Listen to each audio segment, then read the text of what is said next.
All right, I'm coming to talk to you about the life of a soldier before deployment.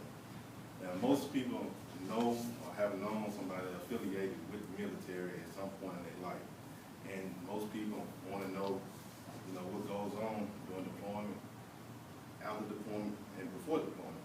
But I'm here to talk to y'all about the first step, and that's the pre-deployment process.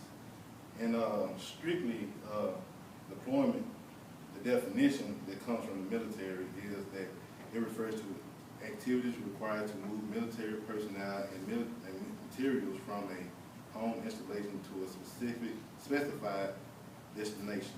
And I got that from military.com. You can go in there and find many things about the military you want to inform or join or anything like that. But it goes to show that the first step as far as the pre-deployment phase is there's 3 different processes. Many more, but the main ones are, you got to deal with your family, you got to train, and the medical process. From personal experience, I've been in for 12 years. I went through the process 2 years ago, and it is very, very, very serious issue, process to go through, dealing with your family and all that. I had to leave my son, which is about 6 months old, when I left. So, that's one of the things you have to deal with when going. So the first step I'm going to talk to you about is family issues. So, dealing with the family is very much part of the process as well as you are.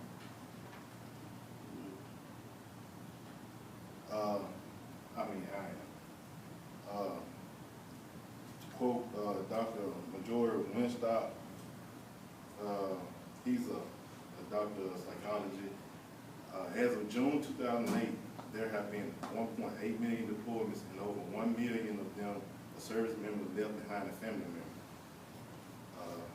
While family member separations are an intrinsic part of the military's life, wartime deployments can be a period of potential stress for military families. And the one thing you got to understand is that we have to get everybody on the same page. If the soldier is scared to go and the family is worried, that's what we don't want. And it's hard to get them not to worry about you because you never know if you're going to come back or not. So, however, once, the process starts, you must cherish and spend as much time with your family. That means, coordinate with your job to find a particular point to quit, but at the same time still get your bills paid. As well as while you're gone, have someone at home to take care of your expenses or whatever you need, in which in the military they do provide us with lots of programs where they can happen, like the family readiness program, where they have family, while we're over there, they have family that, they just report every detail, well not every detail because you can't actually do that, but the majority of the things that goes on with us over there, they can be leaked out, through the airway.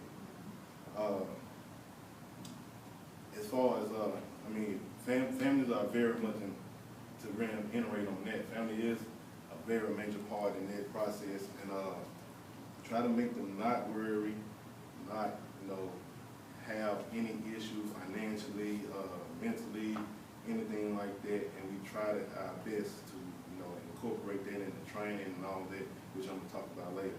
And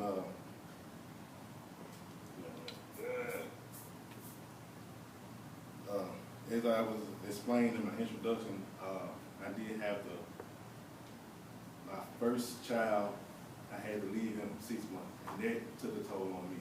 Even though he's 6 years old, he don't know no better. So therefore, all that really fell on me. So I had to make sure that I kept a clear mind in order to come back to see him again. It's hard. It's a hard process, and it's very, very, very important that we make it back home. And my next topic would be the medical evaluation. Now, the medical evaluation is a funny situation because any and everything that's wrong with you will come up.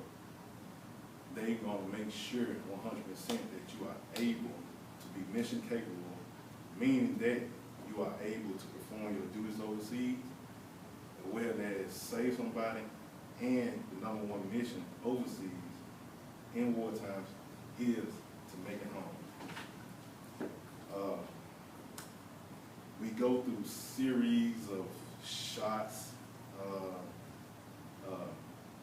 physical agility tests and stuff to make sure all your limbs and things work, your eyesight, they check your heart, your brain waves, everything that can be checked on you will get checked in the medical evaluation. And one of my citations is from K.M. Daven, which is on Yahoo Voices. She simply states the soldier must also get particular immunizations to prevent particular diseases and infections that would be at risk of getting from the area in which they are being deployed. And meaning that as well as you getting the shots here and everything that's going on here, going over there to a foreign land, you don't know anything about the land, and this diseases and infections are imminent. I mean, people over there, they don't shower or they don't have the luxury that we have. That's why I'm so fortunate to be living in this country. Personal experience as far as my medical evaluation, I had to get like 12 shots. Actually more than that, they give you, which most of us don't receive unless you're in the military or have to go overseas, like a smallpox shot, which is like 20 shots in the same spot. And this shot actually is the infection. And it leaves, I have a permanent scar from it and everything. And it wasn't, I didn't like it at all. Make a long story short, I did not like it at all. And things like that you have to go through. You have to go through it. Which moves on to the training segment. Now the training segment, as well as the shots and the family, is the same stress level is there. The same stress level. You have to be there. It's imperative that you are going through your mandatory training, briefings, everything that you can do. You have to do it because you never know that training might save your life over there, as well as here in the States. We have long, rigorous hours of training. We have classroom time, outdoors time. Classroom training consists of maybe learning the customs overseas, the laws, a little bit of the native language. Also, we do go over comeback drills in the classroom scene, but we implement them on the outdoors level. So as far as the comeback stage, you have to plan first and then act later. So therefore, we do it in the classroom and then go outside and do it later. The outdoors consist of shooting day and night, patrolling, learning how to, do type of maneuvers in order to complete, to fully be able to complete your job over there. And one of the things that, this training does help is which I got a quote from K.M. Daven again, which is the information that you get is to learn information in order to assist them if they are in a hostage, prisoner of war, missing in action, or even escaping environments. Those are the type of things that you have to deal with, just in case. You never know. So that's a training that you go through. You're really serious to go through that, and we do spend quite a bit of time on things like that up until the day you have to leave. You have to leave everyone. And the training don't stop then, which is there's a whole nother story once you get there. The training begins again. But at the same time, the training is very imperative once again. And in conclusion is that we as soldiers, we go through a lot of stressful things before deployment as well as during and after. But the points that I discussed to you today is the ones before, which is dealing with your family, dealing with your the medical evaluation, and dealing with the training. And today I am here to tell you that, you know, we can't do this without family, first of all, friends, and as far as the U.S.